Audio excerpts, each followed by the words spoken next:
शाळेतील 6 मुलींचा विनयभंग करणारा शिक्षक अनिल कुंभार अखेर रोहा पोलिसांच्या जाळ्यात। रोहा तालुक्यातील सनेरा येथील एका शाळेमध्ये शिक्षकाने 6 मुलींचा विनयभंग केल्याची घटना घडली आहे।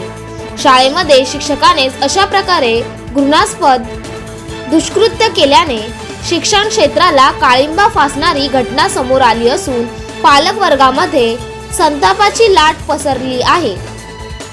पीडित विद्यार्थिनी वर्गात शिकत असताना आरोपी शिक्षक अनिल कुंभार याने त्यांना त्यांच्या इच्छेविरुद्ध अयोग्यरित्या स्पर्श करून विनयभंग केल्याची तक्रार 6 विद्यार्थिनींनी केली आहे। विद्यार्थिनीच्या तक्रारीवरून रोहा पोलिसांनी आरोपीस अटक केली असून याबाबतचा अधिक तपास पोलीस निरीक्षक श्री मारुती पाटील यांच्या मार्गदर्शनाखाली पोलीस उपनिरीक्षक श्री खतीब करीत आहेत। सनेरा विभागातली एक शाळा आहे। त्या शाळेमध्ये एक शिक्षक आहेत। त्या शिक्षकांनी मुलींना शिकवताना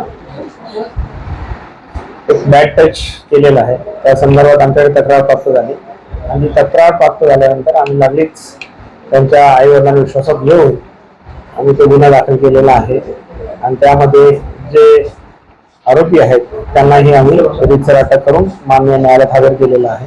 पुढील तपास चालू आहे। शिक्षकांना आम्ही अटक केलेली आहे। त्यांना आज 1 दिवसाची PC मिळालेली आहे।